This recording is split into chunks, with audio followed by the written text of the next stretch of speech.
Hello and welcome to Focus on Liberia. This is Roundtable Africa. I'm your host, Sekou Kele, and I'm here with my co-host, Edward Amara, and we are bringing you your favorite program, Roundtable Africa. Edward, welcome to the show.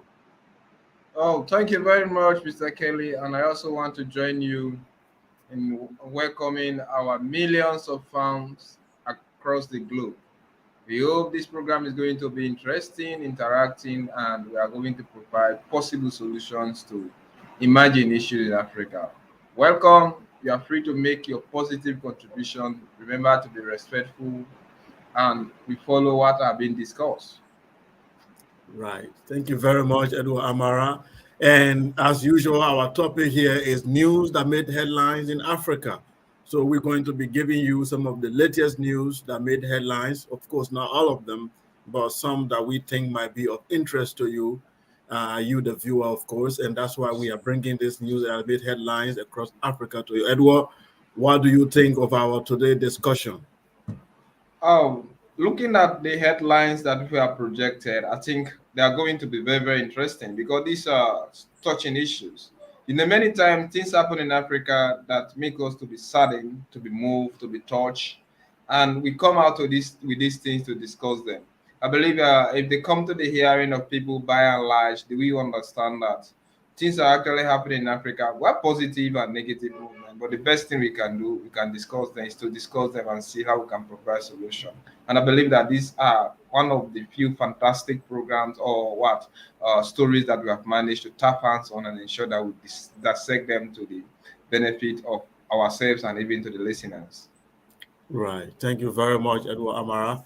So, without wasting time, viewers, without wasting your time, we'll take our first topic of discussion here, Rwanda, and we are going all the way to East Africa. Rwanda, President Paul Kagame signed controversial asylum pact with the United Kingdom. Edward Amara, I read this news like I think 2 weeks ago when I came across the headline, I think on BBC or so, that said, Rwanda signed this immigrant pact with the UK to be dumping asylum seekers in Rwanda for processing. That's what they said. So these people that enter into UK illegally, I think usually from France, that made it from France and then go into the United Kingdom, and then they will be deported to Rwanda from a refugee camp. Then from Rwanda, they will be processed, whether they are allowed to go back to the UK or not. So but there are many people, critics are saying, in case UK rejects some of these people, where do they go?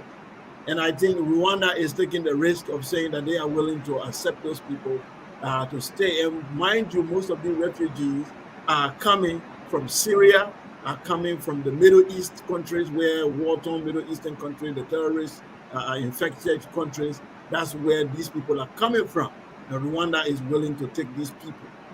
Many critics in Africa are saying, look, Rwanda already have refugees in neighboring African countries. They have not yet gone back to Rwanda. You have Rwandese refugees in Uganda, Rwandese refugees in Congo, Rwandese refugees in Burundi, Rwandese refugees in Kenya. These people have not returned. And here you have Rwanda accepting international refugees because there is a $250 million catch that will be given to the president of Rwanda. So what's your take on this, Edward? Thank you very much for that analysis. I think when you watch first, let us take the Rwanda situation. It is a democratic country. No, I don't term it as a democratic state because you have Paul Kagame, who is actually related. He's a benevolent dictator. Arguably, after the genocide, he took over the helm of affairs of Rwanda. He has managed to improve upon on the economic of the country, but politically people are not free to express their view. If you express your view outside the confinement or the comfort of the president, you risk being arrested, tortured, and imprisoned. Then you have Rwanda on, since the genocide, you have a lot of other refugees that are around. You have people, political prisoners, who are assassinated on a daily basis. You have people who are trained and qualified assassins hired by the Paul Kagame government for people not to express their right. Then Rwanda is more or less serving as the puppet of the West, especially like America and Great Britain. You know, American liberal democracy, especially given franchise or absolute representation of women, has allowed Paul Kagame to manipulate, inflict harm and danger upon citizens who feel that they are above or they do not want to stick to the government mentality. The dismal record of Rwanda human rights issues is a clear indication that Paul Kagame may not produce, because when you talk about refugees, asylum seekers, these are traumatized, devastated, people who need help. Ideologically, they are not, psychologically, they are not organized. Is Rwanda that capable of providing such thing like that? No. Then above all, they are investing $158 million from the UK government. I think the government is more interested in benefiting, or like the parastatals are more interested in benefiting from the money that will be given to them in the name of implementing this project, rather than trying to protect the refugees per se. And above all, I think Rwanda want to expose Africa to other development, because refugees coming from, because they are not only coming from Africa, and even those coming from Africa are coming from war-infected regions. Like people coming from the Middle East, most of them are trained and qualified terrorists. You have ISIL, you have Daesh, you have Al Qaeda. Most of them are political prisoners seeking other things. The UK, why do you think France, Belgium, Germany, and other places are at risk today? This because they allow free asylum seekers, people who are trained and qualified terrorists, to come in the name of human rights issues, in the name of seeking asylum, and today they are endangering their life. I think this is kind of unwitty move. It needs to be condemned, and Rwanda need to be very, very careful, because they will benefit maybe from the economic point of view. By the end of the day, they are exposing Africa to the establishment of IC group, the establishment of Daesh, the establishment of Al Qaeda, because this group, they actually existing in Africa, but they don't have a strong hub. Their strong hub is actually in the Middle East and in the Western world. But if the UK government has struck a deal for those refugees to be sent, trust me, East Africa is already suffering from other political upheaval, because Rwanda is not safe, Ethiopia is not safe, Sudan is not safe, Somalia is not safe, Kenya is having issue with Somalia, and even Somaliland is not safe. Then if Rwanda is now harboring terrorists, because I want to term them so, because most of them, they are not only economic political freedom seekers, rather some of them are actually terrorists. They want to destabilize the state, and most of them, they don't most check. We can even do that from certain examples. Most people who have been arrested, tried in court in the UK, in France, and in other Western worlds, they are asylum seekers who have sought refuge into these Western world areas for 2 or 3 years. At the end of the day, they manipulate themselves to be terrorists, and they have established themselves. Rather, it's not economically strong to fight against terrorism. So encouraging those asylum seekers is like coming with new infection of terrorism into Africa. So that particular move need to be condemned. Maybe proper government need to think twice before ever he can go ahead to establish it. Definitely, I do agree with the points you raised. You know, the human right record of this government of Rwanda. That's one thing. The capacity, you know, for Rwanda, looking at the region itself where Rwanda is located, the security concern for this deal, and then you know, whether at all, you know, Rwanda understand the risk involved. You see, and why UK is trying to even do, even UK itself, whether its action is in violation of international law, especially the United Nations Charter that says that every people have the right, you know, to seek asylum in a third country or second country if their life is threatened in their country of origin or residence. They have the right to move to another country and seek asylum. You see, that country does not have the right to move them into another country and process them. They can only accept them or reject them. So UK itself is violating international law. That is calling Rwanda into this illegal deal to be able to dump refugees over there. You know, I agree with your concerns you raised, actually, the issue of security. Because most of these guys from the Middle East, you know, we know what they do when they come to people's country. And eventually, imagine the racism that will even be involved. We know African country, we don't always go along when it comes to Arabs or the light-skinned people of all living side by side with them. Bringing these people to live side by side in Rwanda, eventually, you are going to have riot because these people will maybe they feel what they want to get, they can't get it. They will start protesting. They will start demonstrating. There might be even problem between them and the citizens of that country. I don't know, but I think Rwanda is taking a risk, and I wish them well. Now, but the issue of the money, people think that Kagame is going to make a lot of money from this deal. What do you think about that?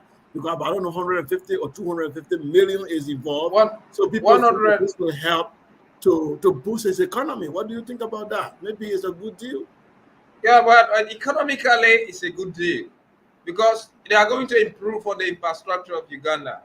I mean, Rwanda, because they are going to establish. They are not just going to establish what non or temporary what asylum or refugee seekers. They are going to establish real houses based on the plan that they have created. So infrastructurally, maybe Rwanda is going to benefit, except if they are designing a type of deal that the UK is also going to help to maybe he can make a projection like this. If they want to, because Bulgaria has refused. Ghana turned down, then both Ghana and Bulgaria turned down this deal. But the deal is tagged around $158 million, which is a colossal amount for an African state. But he shouldn't only focus on infrastructural development or the economy or one or two things, because I can describe Paul Kagame to be a benevolent dictator. Irrespective of how we may critique him, when he took over Rwanda, Rwanda has actually massively improved infrastructurally. Politically, I wouldn't say it is improved because he is a suppressor. He's an oppressor and suppressor. He wouldn't want any political party to take over. But yet he has allowed women and other people to develop. And there is a kind of political stability to the country because of the longevity of his government. And there is that type of violation of human rights, but yet women are allowed to participate into the democracy. Infrastructurally, it is going to develop because we tag that to economy.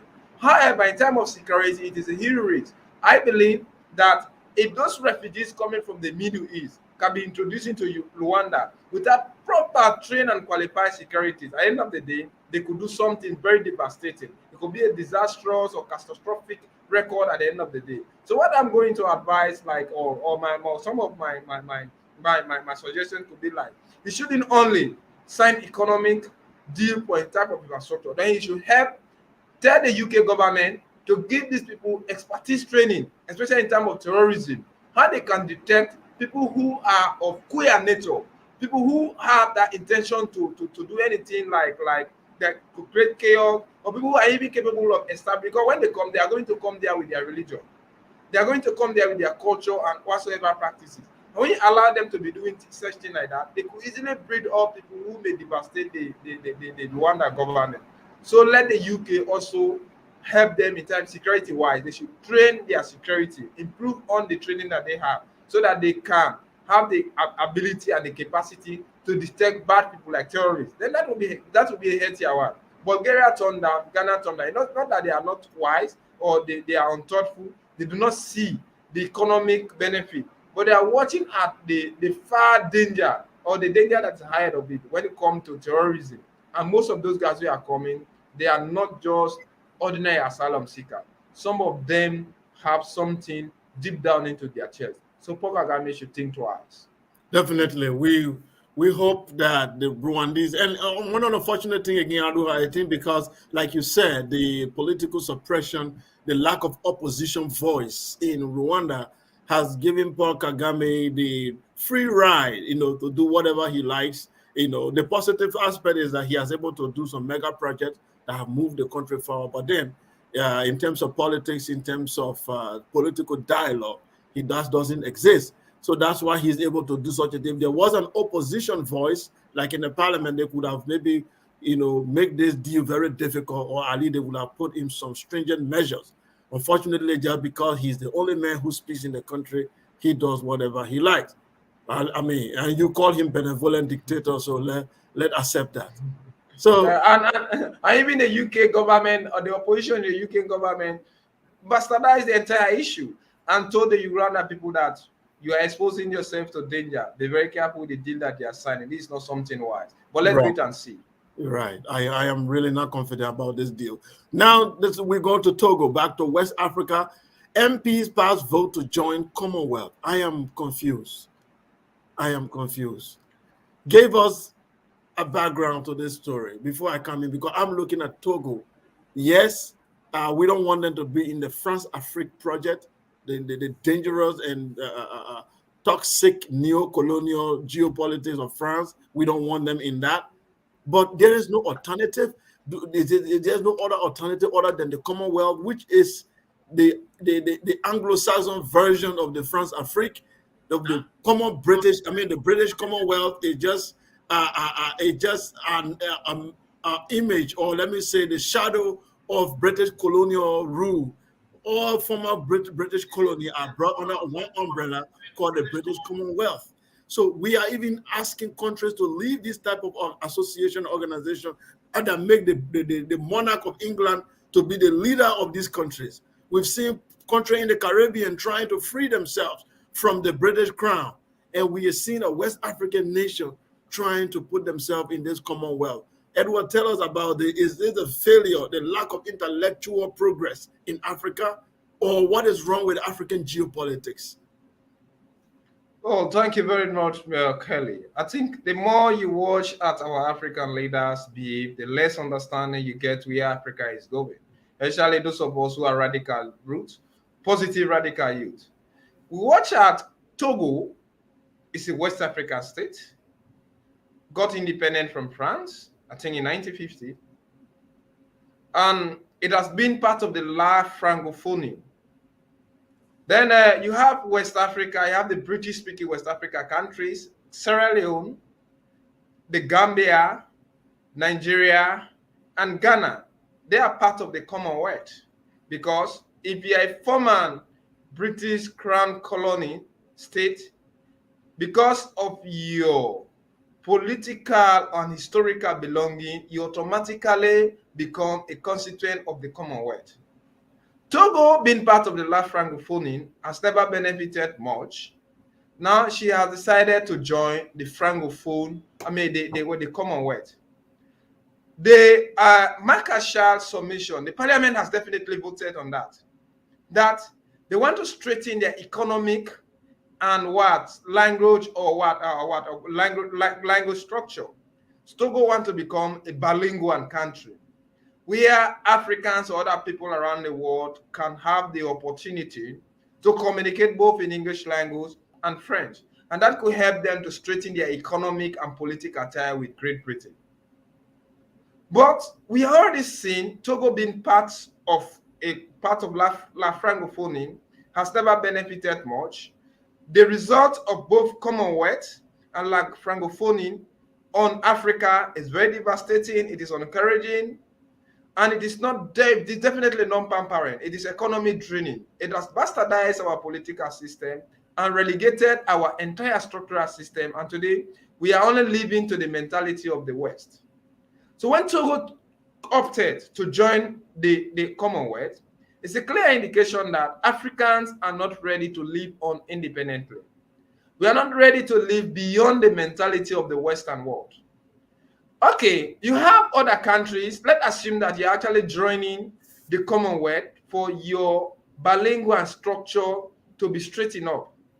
Granted, but you have other African countries who are British colonies. They have their educational structure being constructed about everything around British. Can't you make a common agreement with Nigeria, with Sierra Leone, with the Gambia, with Zambia, with Zimbabwe, different other countries who are British colonies? They can come and teach your children. They can come and anglicize your society if that is what you want. If you're talking about, when you talk about economic tie, Africa alone can sit down because we have all the natural resources. It is lack of good policies, lack of that strong foreign policy within Africa. Even the Commonwealth is not well structured. It's not benefiting Africa. It's only benefiting the West, especially Great Britain. La Francophonie is not benefiting other country rather than France. The African Union is something that is very crippled. So when Togo decide to join it, it means even our geopolitics is not going to be strong. It is also going to affect the AU, and also the what the co- the what the ECOWAS that we have at the Economic Community of West African State. Because one of the weakness of the Economic Community of West African State and also AU, it is because a member state belong to different other different other international organizations. Their subscription are not being paid. There is no committed loyalty, and they have divided attention. So we are expecting Togo to come with another suggestion. If you really want to straighten your language structure, it shouldn't be to John. When is John Britain? Is Great Britain going to supply you with teachers to teach your students? You have Nigeria, you have trained and qualified teachers more than even the population of Togo you said that is crying for. If you don't want such thing like that, cry to Nigeria. So when you see issues like this coming up, it is a clear indication that Africa cannot think straightforward. Our African leaders cannot, we cannot provide solution. Doesn't mean that we cannot provide solution on our own without consulting the West. This is a calculated insult on the continent of Africa, and it's going to relegate the attention of Togo in ECOWAS. It's going to relegate the attention of Togo in even in La Francophonie, and also in what in AU, because when you subscribe yourself to different others, it's just like a man marrying different type of women. Or what if you become polygamous, you do not know where to apportion your attention to. That's exactly what Togo has been doing. So I think this is very appalling. And above all, the government, each time you sign a deal with the Western world, there is no free aid in Africa, because there must be a secret agreement that Marcus Shah and other people are directly benefiting, but not not on the Togolese alone. It is not going to affect that country politically. In fact, it is even going to create a type of strained relationship between France and Great Britain, because it is like Great Britain encroaching on something. Because remember the struggle for and partition of Africa in 1900 went against things like this. It is to maintain possession of this territory. That is why they created something like Commonwealth and like Francophonie. Then Togo has, I know that opinion is like a birth certificate. Everybody is entitled to one. But Togo committing herself to Commonwealth, they are creating distraction, and they are not setting any brighter example, and it is not even going to make AU stronger. It is not going to make ECOWAS stronger. It is not going to make any other organization in Africa stronger. It is like deleting themselves into certain activity to commit themselves into the Western world, which of course all of these things are only benefiting the crown prince or the crown king into the UK, not any other African country. Yeah, thank you very much, Edward. I believe our leaders are not thinking, and even if they are thinking, I think they are thinking wrongly. They are still operating with a paradigm of post-World War II. The post-World War II geopolitical paradigm in the world has been built on what they call the sphere of influence of the superpowers. So the sphere of influence of the superpower says that the United States has a sphere of influence, and certain countries who are supposed to respond to the United States positively, the United States have the power to manipulate those countries whatever way it wants. Russia has its own sphere of influence. The United Kingdom has its own sphere of influence. Great Britain has its own sphere of influence. So these countries that are now supposed to be subordinate to these big superpowers make sure that they align themselves with these superpowers. So anytime they want to change camp, they make sure, they want to make any major change in their politics or economic, they can either change from one political sphere of influence to another superpower sphere of influence. They are not allowed to create a new paradigm. They are not allowed to think freely and create a new economic system that will be able to help them. So many African countries now are looking at Rwanda because Rwanda shifted from the Francophone sphere of influence and moved a little bit towards Great Britain. So they see that Rwanda has made some progress. So they think the best way to do it also is to move away to another sphere of influence. Look, even the English-speaking country, Nigeria, Ghana, Liberia, how developed are these countries? They are not developed. So to tell you that this paradigm of working with superpower as sphere of influence is not going to help anyone. It's time Africans begin to create a new paradigm outside this so-called geopolitics of the West that puts you in the sphere of influence of another superpower. You need to free yourself. Linguistically, we don't need English and we don't need French. We are able to move. Kiswahili has been approved by the African Union to be the language of the continent. Now that we are going to have a free trade area, why isn't an African country adopting Kiswahili and start improving the grammar of this language and make it a continental language of the black race? Why are they thinking to jump in from French to Spanish to German? You think we will have to be subordinate to other people forever? You see, why is it that Togo doesn't remember its history? That Silvano Olympio, their first president in the 1960s, who wanted to create his own currency. He wanted to move from SAFA. He wanted to move away from England, everybody. He just wanted to create his own paradigm. And he kind of built alliance with America a little bit. They killed him. Okay? And all the superpower, they got together and killed him because he wanted to diversify his economy. He wanted to change the political system without consulting any superpower. And they felt that he was too stubborn. They thought that he was too revolutionary. They got rid of him. So here is another, this Nyasingbe guy who came to power in a very dubious way without any plan. Now he wants to move the country from France Afrique to Commonwealth. He doesn't know that the Commonwealth is an organization that's full of hypocrisy. These people in their charter, they said the Commonwealth countries should be visa-free to one another. But guess what? The members of Commonwealth in Africa cannot go to England without visa. The headquarters of the Commonwealth. But in the charter, they said is visa-free.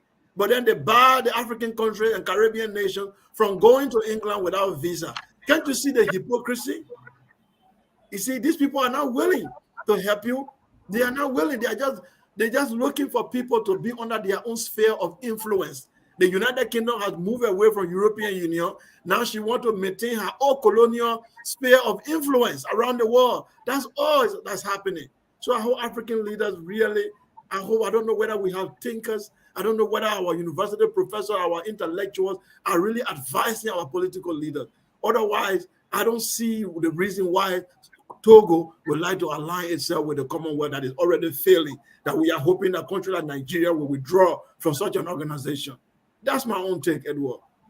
Well, I don't know. Sometimes the more our African leaders think, the less conscious they become about reality to Africa. Maybe corruption, maybe ill decision have clouded their way of natural justification.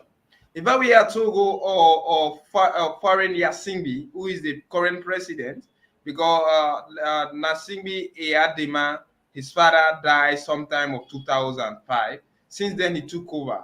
That is the kind of radical mentality, dictatorial potency that he has constructed that country with. Since then, he has been on the aim of affairs. Maybe he would have thought in the first place, why do you think Great Britain left the EU, the European Union? That BRICS exists. It is because they realized that Britain was not benefiting and we are spending more. These are selfish, unscrupulous country who they know exactly how to do, when to invest. Britain is a very crafty country.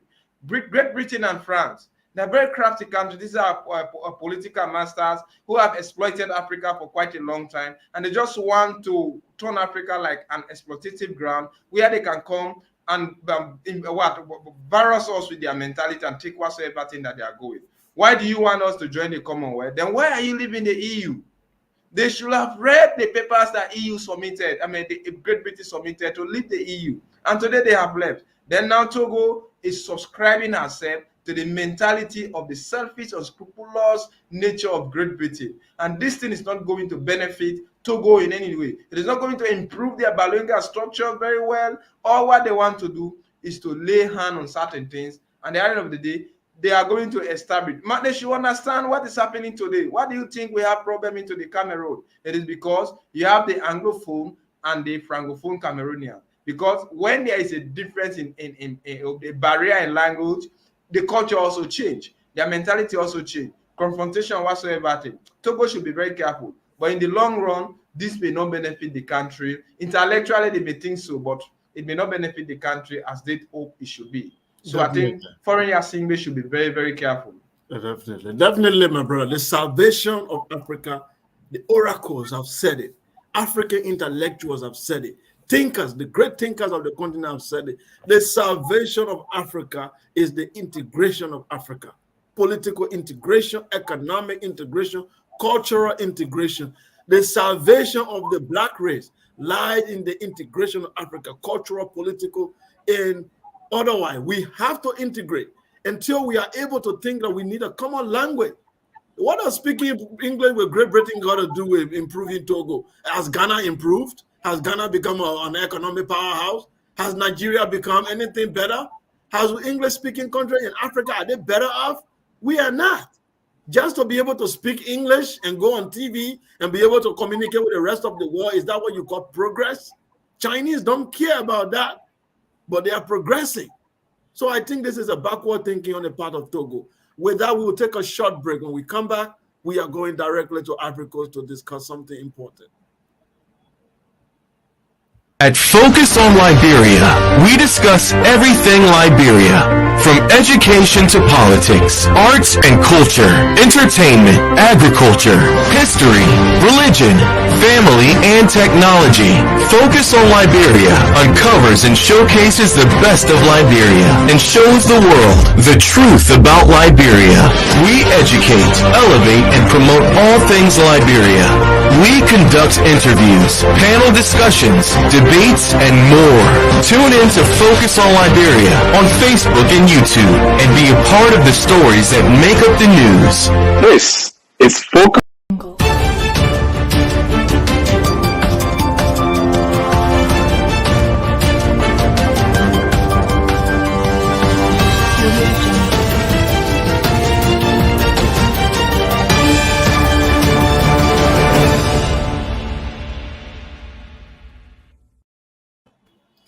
Thank you for joining us here at Roundtable Africa on Focus on Liberia.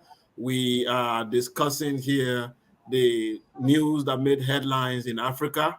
I'm Sekou Keller, the host of this program, and I'm always here with Edward Amara, my co-host from Sierra Leone.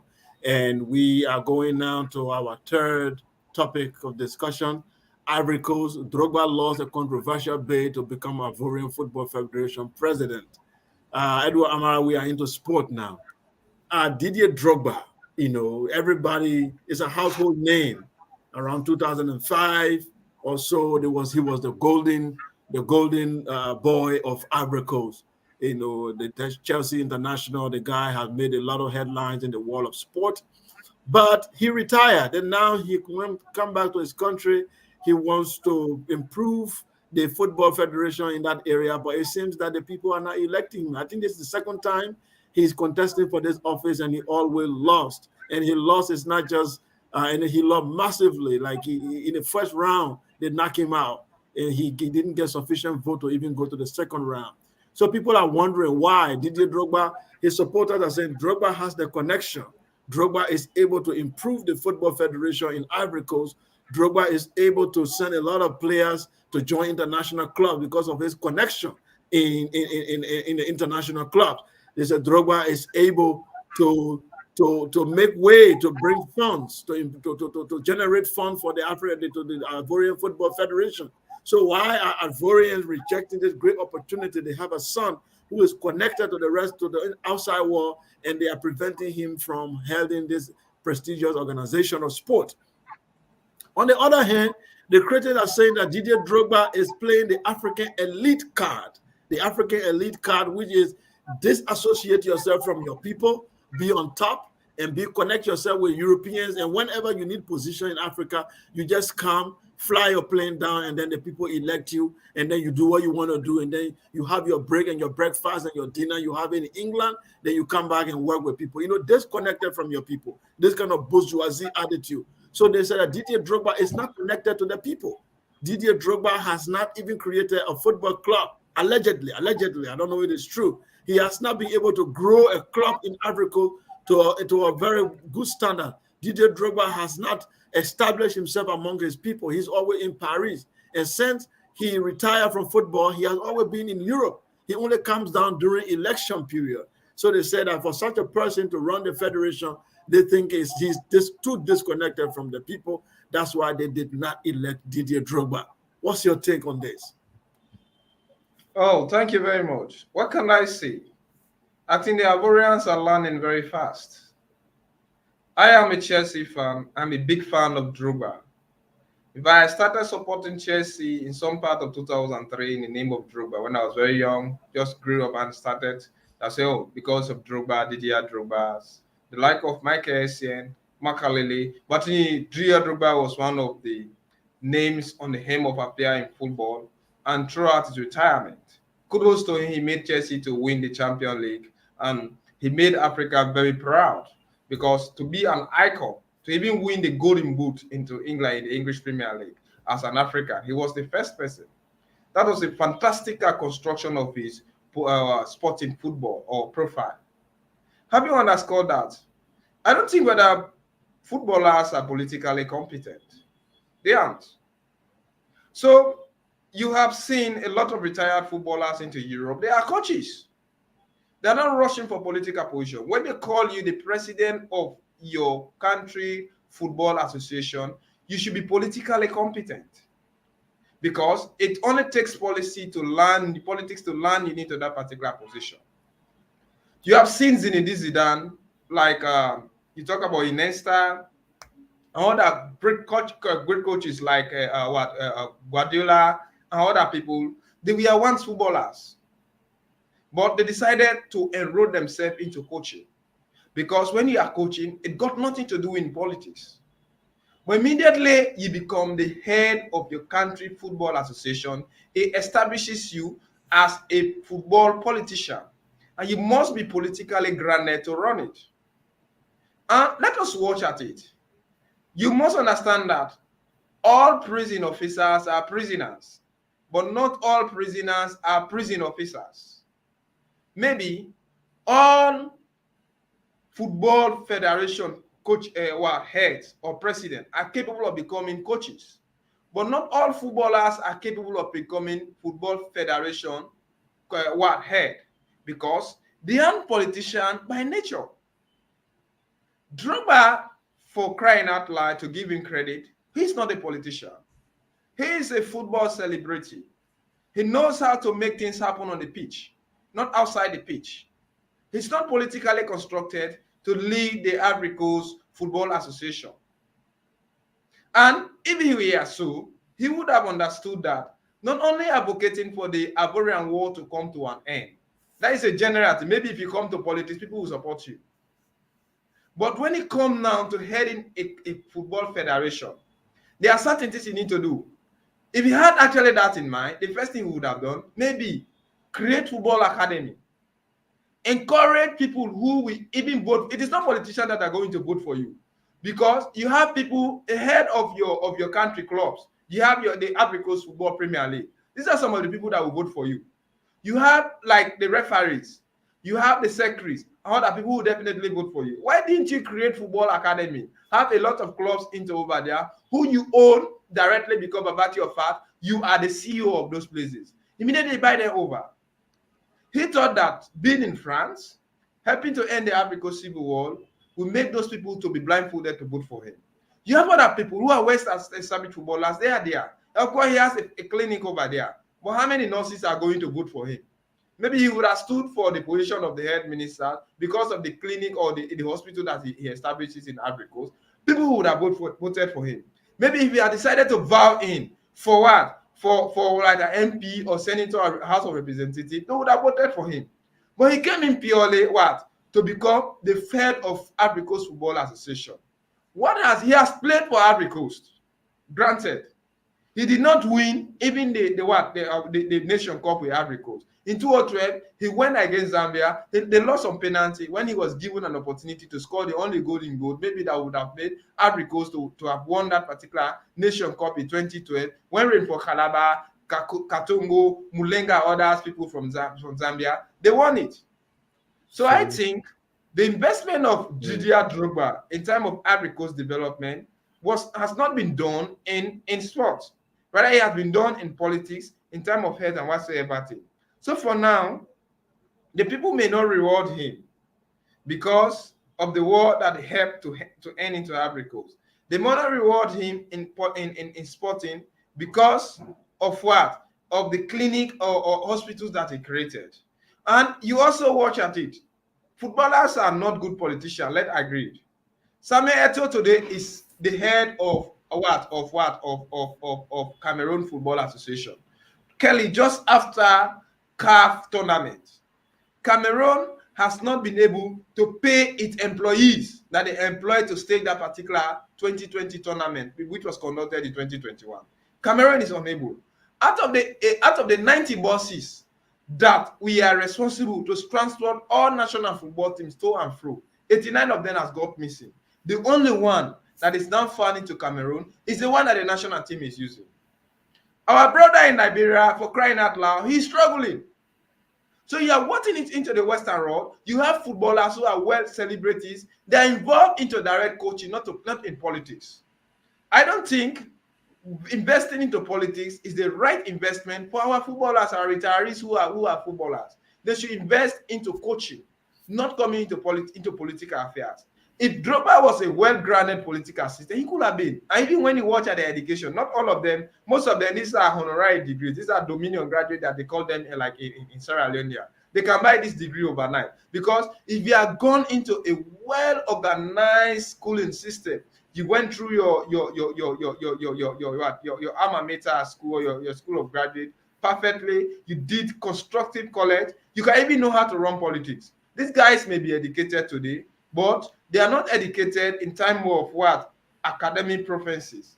Rather, they can be given honorary degrees and even they can even have doctorate whatsoever. That doesn't mean that they merit it. So even the way you control people, your psychological or your sociological aspect in terms of socialization when it comes to political affairs or politics, they have a kind of deficiency into this thing. So these are some of the things. Maybe Drogba would have started to come in, okay, make me the national team coach. When he start that, he will buy over certain people. Maybe somebody would have advised him, don't go directly to become the Ivory Coast Football Association president. You can go and at least become the coach, the national team coach. So from there, you will establish your fan base, your political base, and you can easily excel into becoming Cameroon football. You can just go. You must have a route.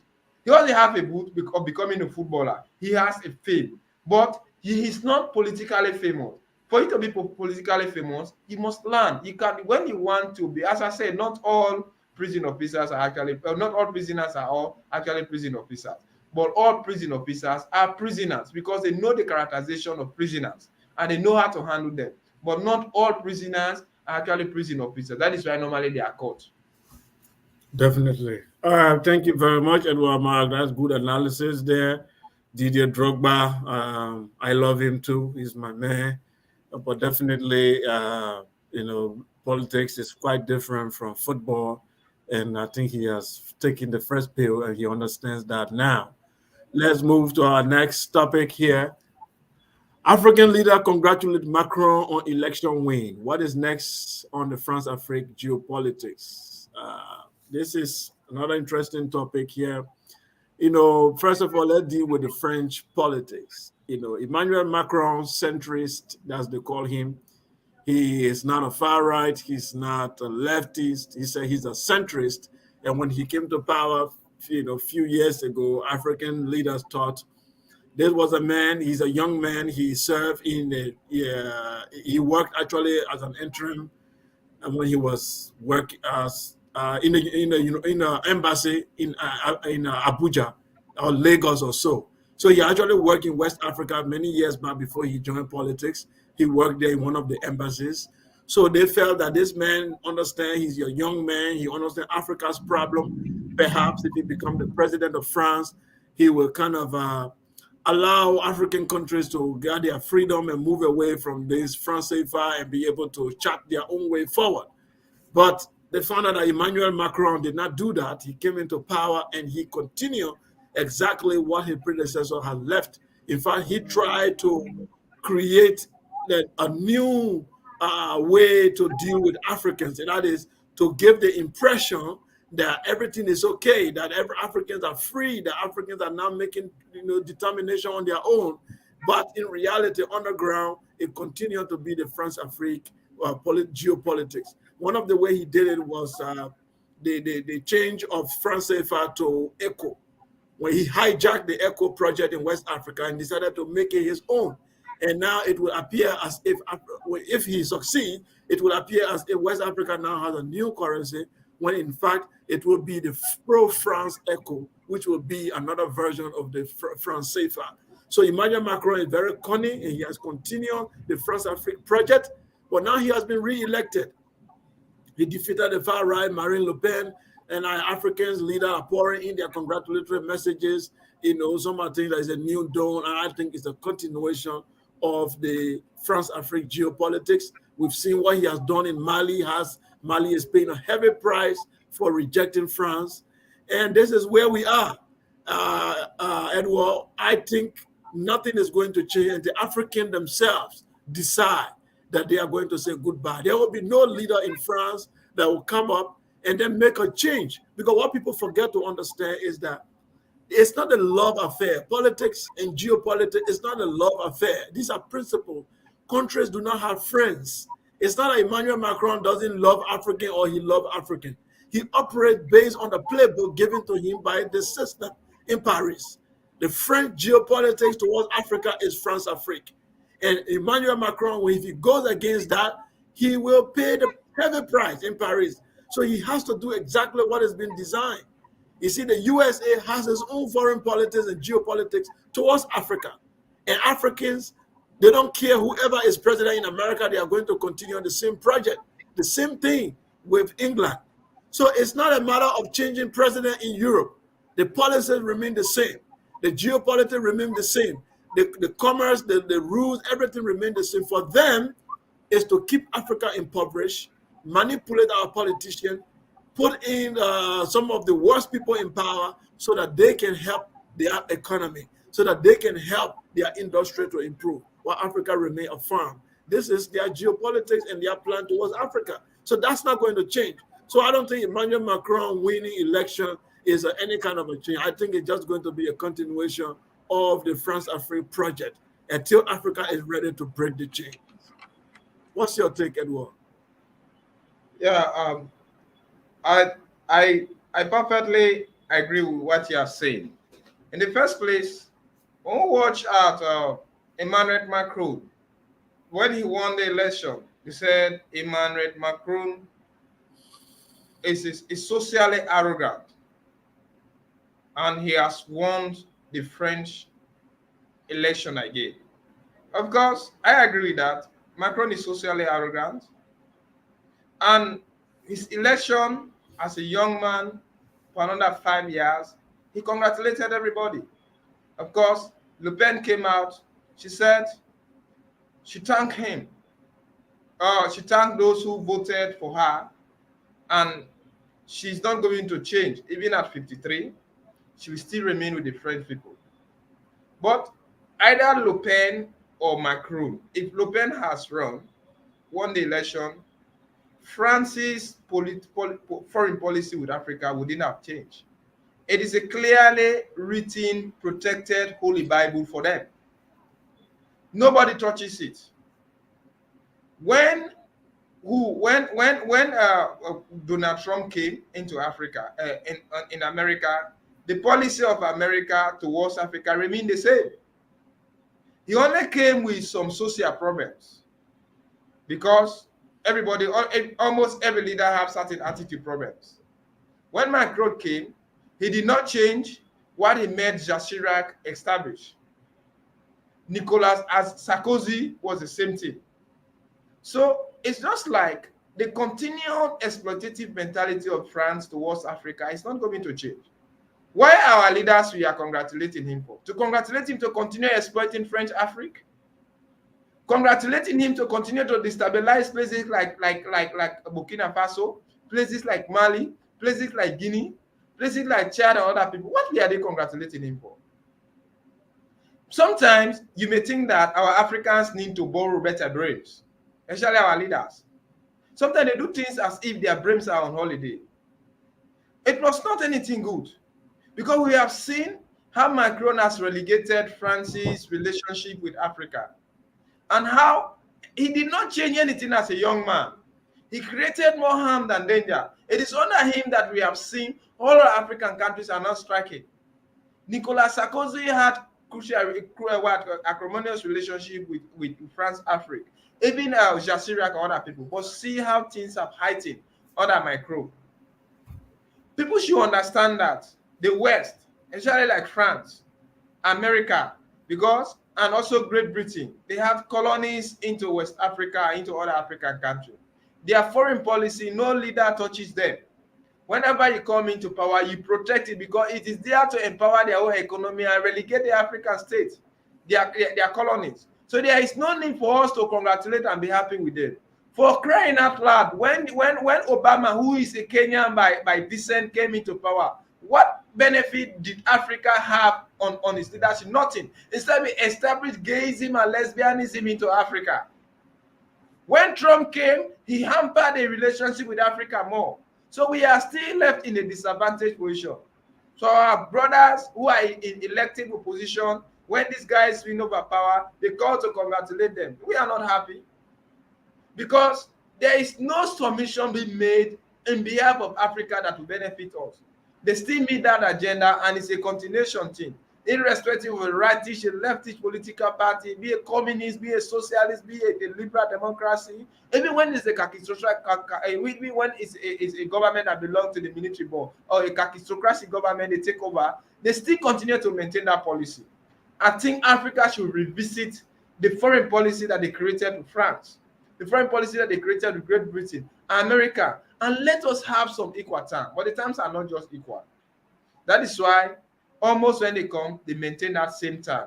Macron election will still continue to pour more harm into Africa than good. In fact, the same relationship, the same acrimonious relationship that he has built with Burkina Faso, with Mali, with Chad, with the Cameroon, or other places, it is going to continue to exist. Nothing is going to change it. That exploitative mentality, that personal arrogance, that supremacy nature, I think it is still going to be maintained because they maintain their foreign policy and they change their leadership. When in Africa, we change our leader and destroy the foreign policy. Like you have other African leaders who we are better taught, well educated, with the best of Africa that had. They had constructive foreign policy that would have benefited Africa. When those Pan-Africanists left, our new leaders who came in to usher our affairs, what did they do? They changed all the foreign policy for Africa. In fact, those people, they only improve on the foreign policies that they have to continue exploiting us. When our leaders come, they change everything to relegate Africa and build their own mansions abroad. So I don't think whether Macron re-election has got anything beneficial on Africa. Rather, it is still continuing to, it is just going to maintain that exploitative agenda they already established with Africa. Definitely, definitely. The France Afrique will continue. The France Afrique of General de Gaulle.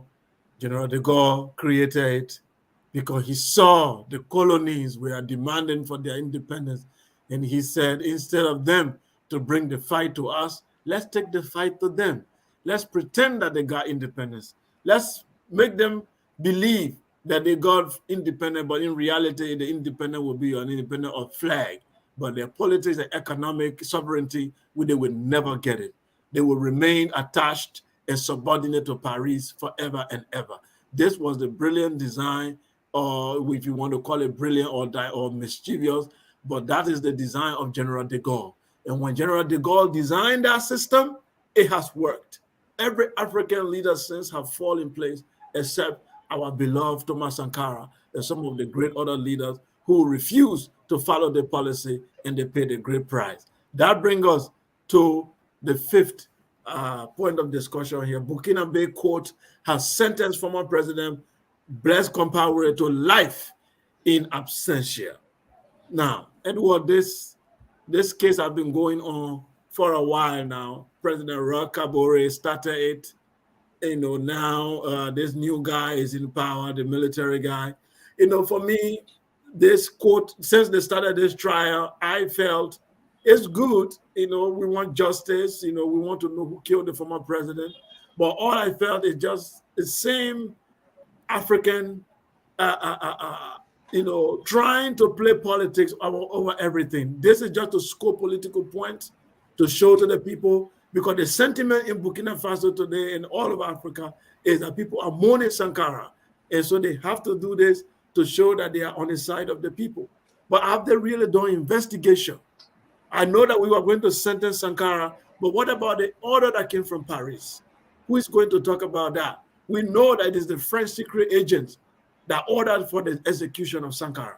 Why is it that is Burkina Faso government going to be brave enough to call France into order that you participated in the assassination of our president, and for that reason we are going to have some diplomatic problem with you?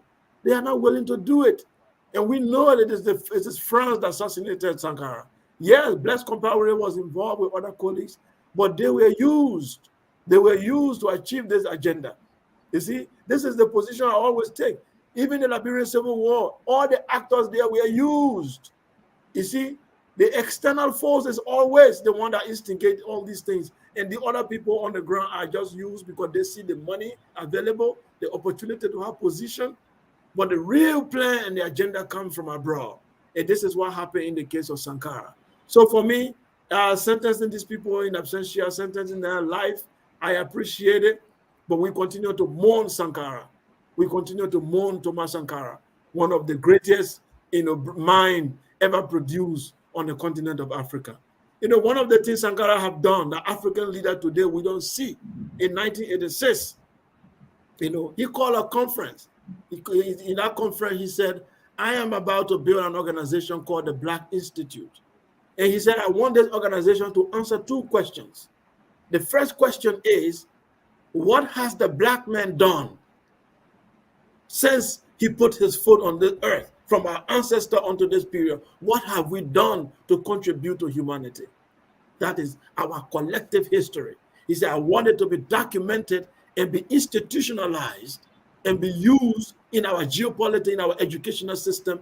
We want that, an organization to run that. Then the second thing, what can we do today to contribute to universal civilization?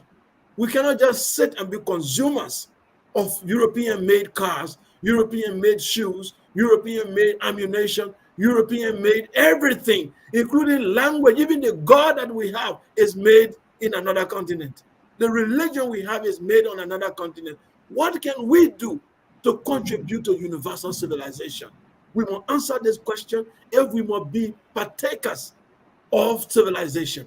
If the other rest of the world is going to respect us, we must be partaker and contributors to universal civilization. We cannot be consumers. If we remain consumers, then we are objects that must be used as tools by the rest of the world, and we cannot have respect. Sankara wanted to answer that question. He created an organization for that. That is a thinker. That is a great thinker. How many African leaders call for such conference today? How many African leaders are willing to come for, who even think about the subject at all, that it should exist? So for me, Edward, great victory that they have sentenced people, but we continue to mourn Thomas Sankara. Your view? Oh, thank you very much. I think you cannot just treat the headache, but you must treat the cause of the headache, or else you will continue to suffer from frequent headache. I cannot just complain to you that I'm suffering from fever. You must first detect the genesis of my fever. What is causing the fever? Then if you get the parasite treated, maybe it could be like I'm suffering from typhoid or malaria. If you get that particular parasite killed, then my fever will go up. That is exactly what is happening today into Burkina Faso. Of course, Blade Compaoré and 11 others have been tried, and Blade Compaoré have been sentenced in absentia because it's found him culpable of the killing of Thomas Sankara in 1987. But he was a used tool, although he lorded over the French because he decided to do away with that cordial relationship. That is why today he failed to go into France. And even the Burkinabés themselves, he created cultural and other tribal dynasty and had his own military regime, created other secret forces, maybe relegated the dream of his colleague, a friend, a childhood friend, for all of those things. But the military are only trying to buy support, because that is what we expect from the khaki boys when they take over. I think the demand for the trial or the prosecution of Blade Compaoré and his colleagues have been a chronic demand for the Burkinabés. So the military just coming in to prosecute them. They're trying to buy cheap favor. But are they politically competent to even do? Because if they were politically competent and have the expertise to go about doing this process, it wouldn't have been done into rush. It happens over 30 years ago. What they would have done is to do a careful investigation of the genesis of this particular assassination.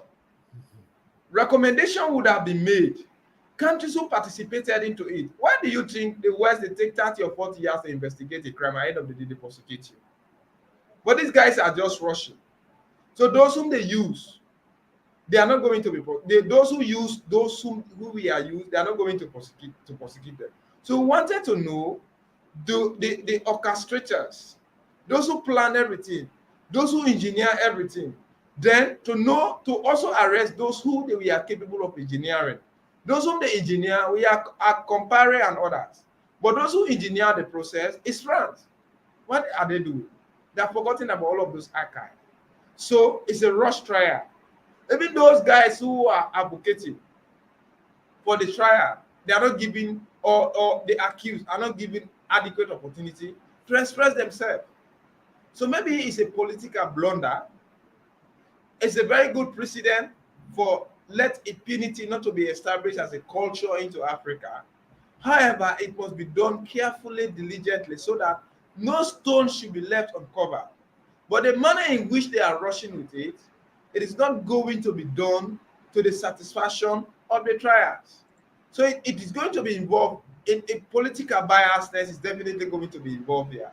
And a sentiment for them to even concretize themselves on the hem of affairs, the political affairs, is what they are driving at.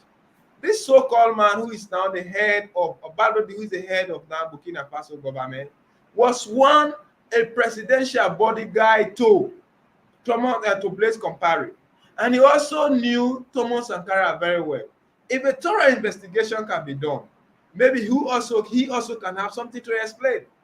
Because you cannot be the head of presidential guide of an assassin who succeeded to overthrow a government and rule that particular country for over 20 years, 27 good years, when you did not fall out with that particular person. You cannot tell me that you do not know anything about such trial.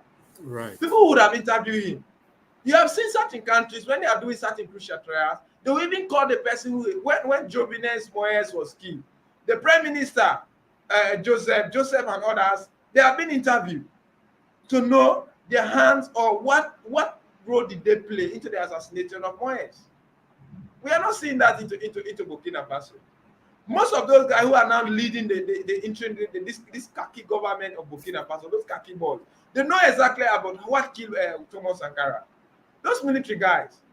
So they cannot just go just because they fell out in one or two ways with Compaoré and his colleagues. If Compaoré can be given the stand to actually give his own submission into court, trust me, Kelly, most of those guys who are now leading Burkina Faso will be called to book. Okay. So the rush of trials, something is actually happening. People should not just celebrate the outcome, but should know how did the outcome come about. So the rushing of those trials to bring the trial into conclusion, to say everything, they are trying to cover their own back, to protect themselves. So I'm not satisfied with that trial. It is not being done justifiably. They want to cover up certain things. Those guys who are now rushing up those trials, they know something about it. I think they should be very careful. That is my own submission. Definitely. I am not satisfied too. I believe there are hidden hands in this situation that have not been exposed. And a lot is into the assassination of a president. It doesn't just happen overnight. And like you rightly said, the guy in power was a bodyguard to Compaoré. So you cannot tell me when the assassination was going on in 1987, he was a baby. He was not a baby. He was still in uniform. So he knows something about it.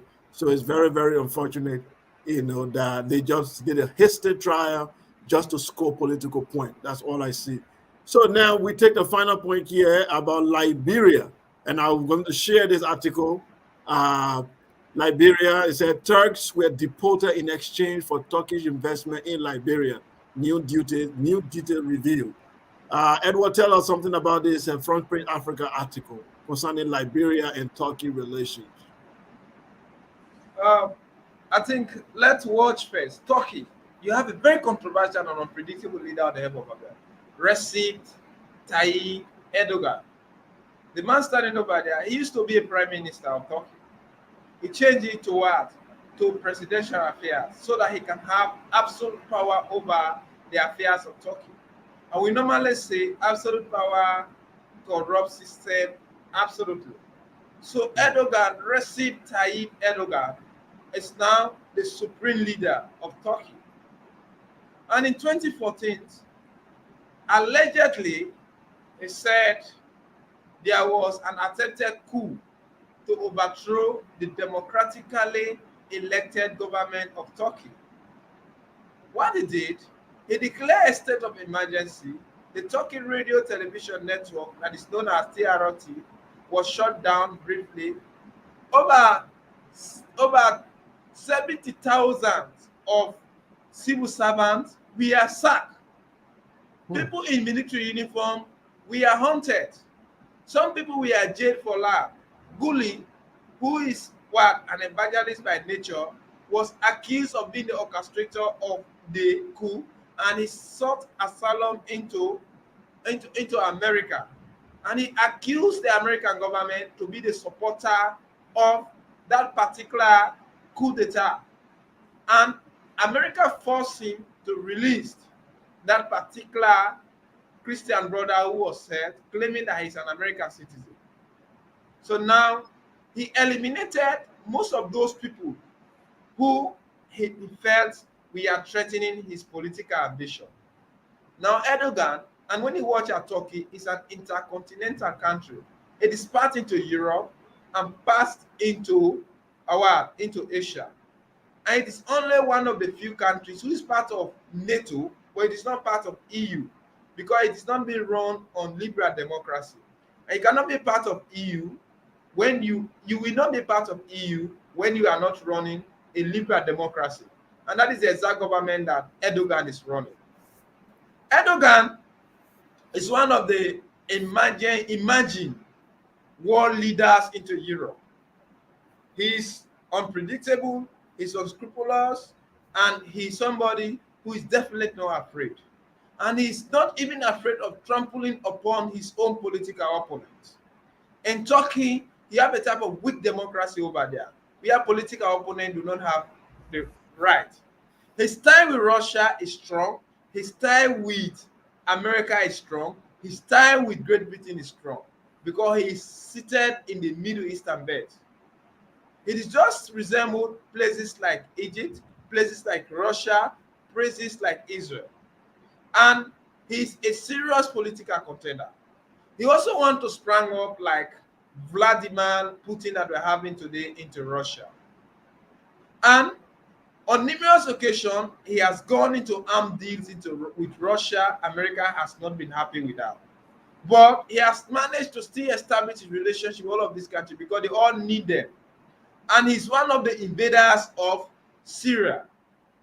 And they have those Yazidis and the Kurds into Turkey. And they are part of Iraq. On numerous occasions, he has invaded Iraq. And by one of the people who are crushing the Turks not to exist as a race.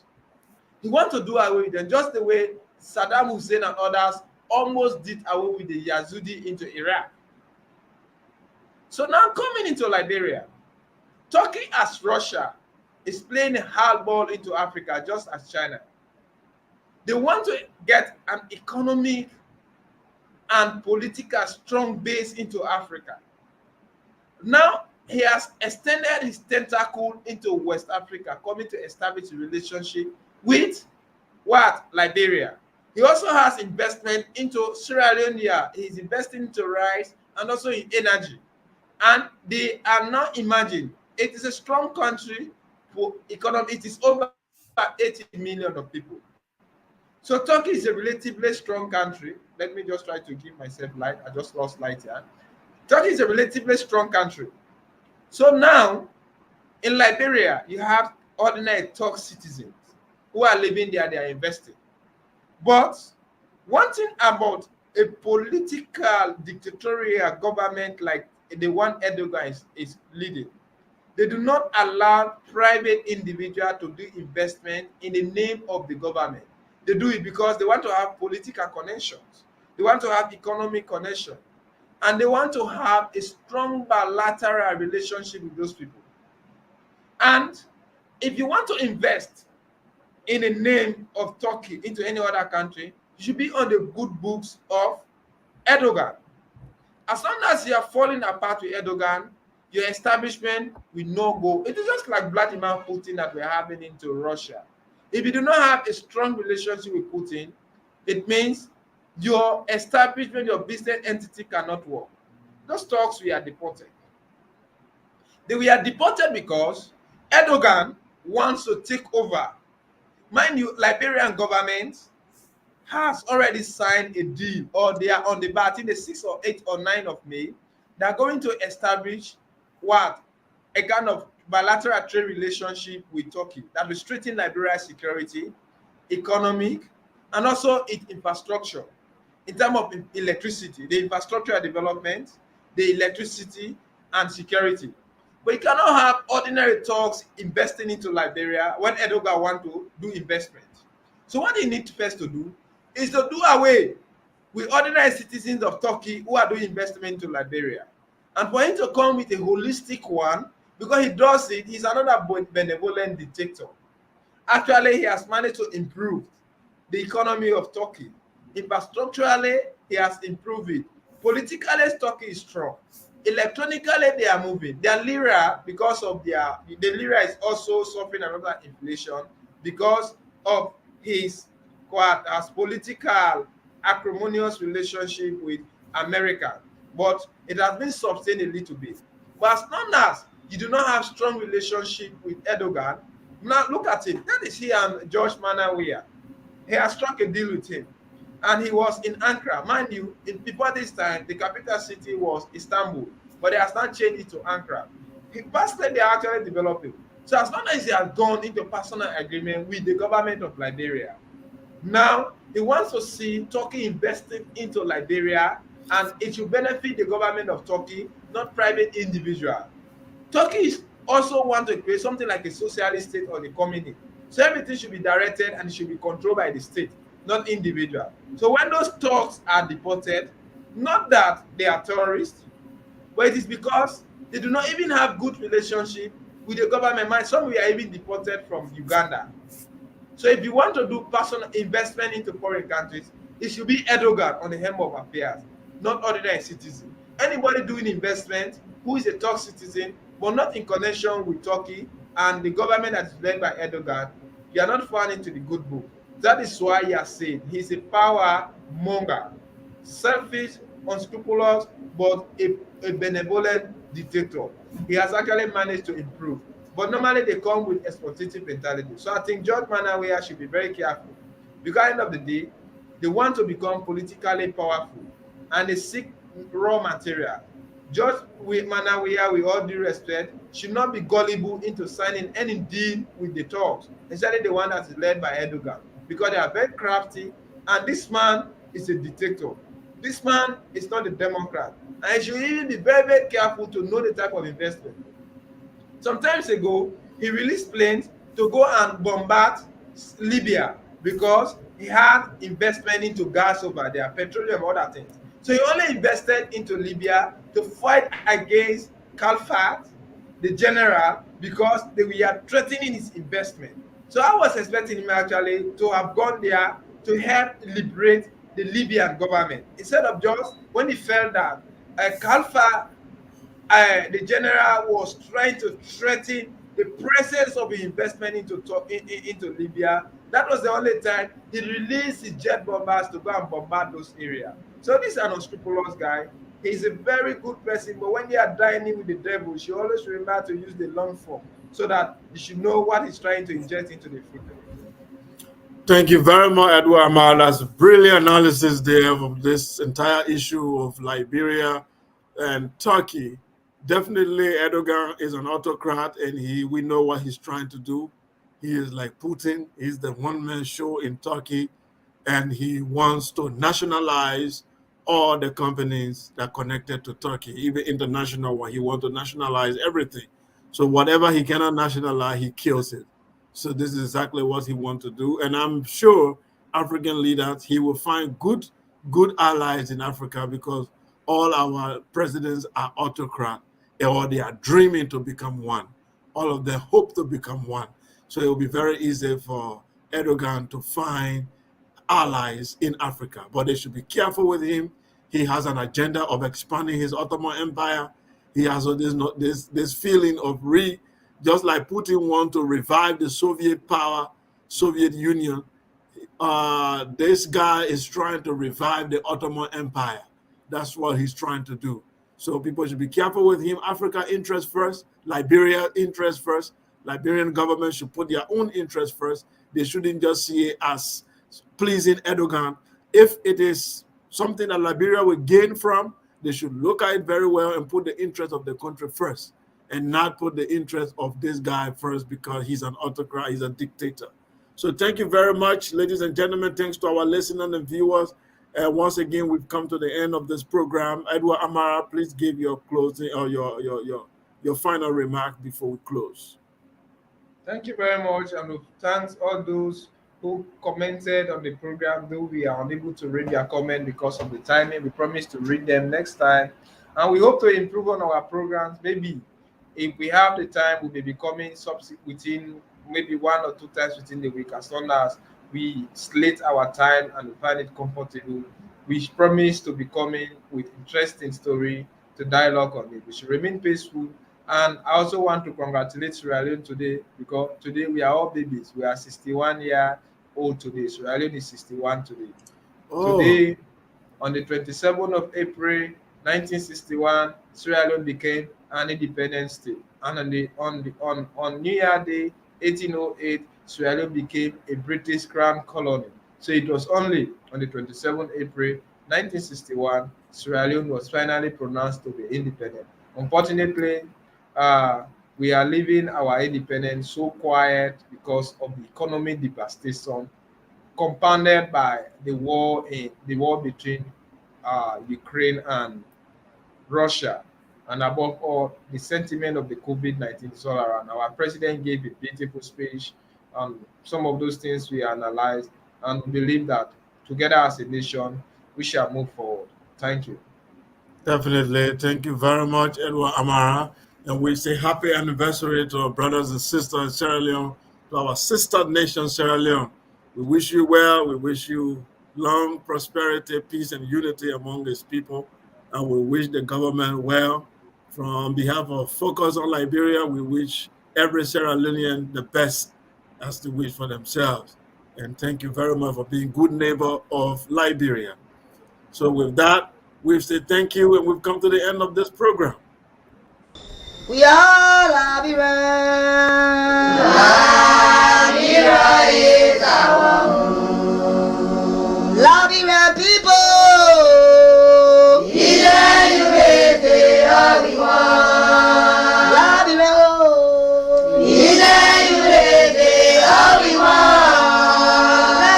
Liberia.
DJ House of Pain.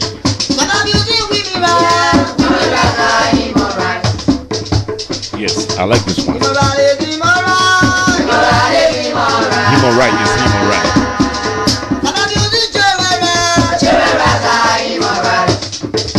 Our children, they are future leaders. Our children, they are future leaders. Remember, our children, they are future leaders. When we get away, no more. The way they want tomorrow. Remember, our children, they are future leaders. Our women, they are our father. They are our father, they are our father in progress. Immorality, immorality, immorality, immorality.